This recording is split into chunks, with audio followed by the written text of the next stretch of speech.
breaking them into signal processing components, implementing the waveforms, as well as signal conditioning components such as your amplifiers, antennas, along with distribution between them so that you can share amplifiers, antennas, or reconfigure them based on mission needs.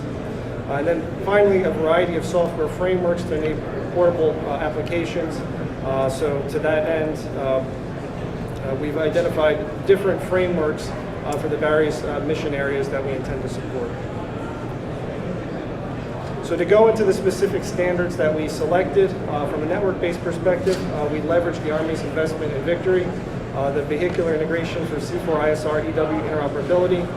So Victory establishes a network data bus on the platform and defines wireline interfaces in order to discover, monitor, and manage capabilities in a common way. So time and position being the most common examples.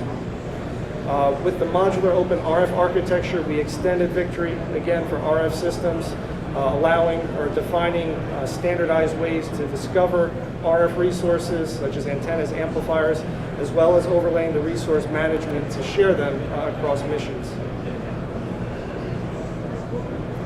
From a hardware form factor perspective, we adopted the industry standard OpenVPX, but we overlaid some DoD-specific extensions. For example, in the pinouts or the profiles that we defined, we made extensive use of blind mate coax and optical connectors to minimize the number of connections on the front of the card to facilitate maintenance. And then also to maximize interoperability, minimizing the number or eliminating the number of user-defined pins so there's no variability in how the pinout is implemented from vendor to vendor. And then finally, from a software perspective, we've adopted a variety of frameworks from an SDR perspective or software-defined radio perspective. We've adopted the Red Hawk framework, which is a free and open source software. From a comms perspective, we've leveraged the software communications architecture.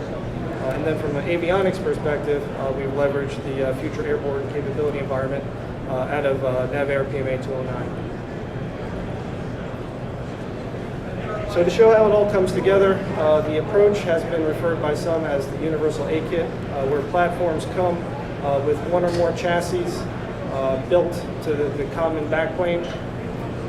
Platform is already plumbed for management and control of resources over the network, as well as distribution of RF signals from the chassis to external mount points. In this case, when a PM fields a new capability, they no longer need to worry about a platform-specific A-kit. They can simply provide a B-kit or their mission equipment consisting of one or more cards that plugs in the common chassis, as well as amplifiers and antennas that bolt to standard mount points and take advantage of the existing cabling on the platform. So to maximize commonality in the ecosystem we're creating with this approach, we've collaborated with various partners within other government agencies as well as industry. So we've worked very closely with the Air Force Lifecycle Management Center on their Sensor Open System Architecture initiative.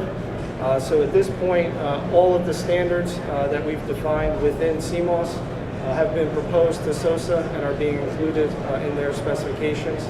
So that should provide commonality between the Air Force and the Army moving forward. Similarly, worked very closely with NavAir PMA 209 in order to align the backplane profiles we defined with their hardware open system technology or host standard, which should again allow us to procure the same single board computers in the future. In terms of Victory, not only have we adopted Victory, but the MORE extension, we are in the process of actually transitioning to the Victory Standard Support Office. So in the near future, MORE will be included in the official Victory specification release. All of the enhancements we've made to VITA standards, such as OpenVPX for the backplane, also leveraging VITA 49.2 for digital RF. Those changes have all been propagated back into the VITA standards body and are included in the spec updates that were released this year. Worked very closely with TARDEC, another RDEC within RDECOM, in order to take the chassis that we have here and integrate it on a Stryker platform in order to do final validation of the architecture and specifications.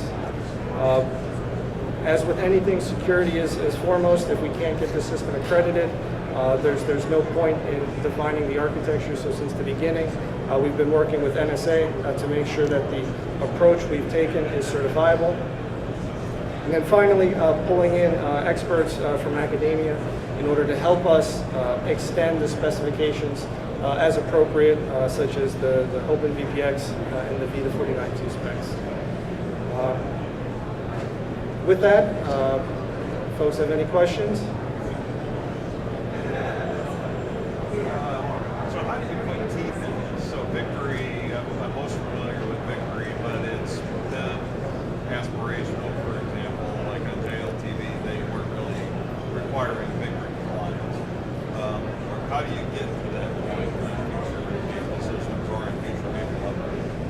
Okay, so the question is, how do you put teeth in this? How do you really get traction moving forward? So we've been taking a two-pronged approach to do that. The first was obviously working with the acquisition community, getting them on board with this approach, and more so getting solicitations and performance specifications to refer to the standards and the appropriate sections of those standards. So to that end, we are seeing solicitations starting to be released that are requiring CMOS standards.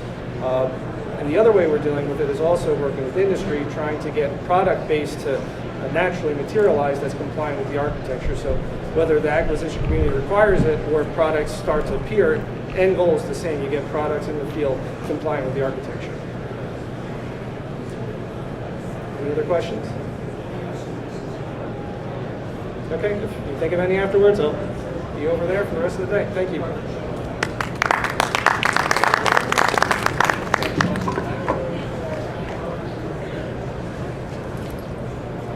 Thank you, everyone. The next presentation will be at 3:15.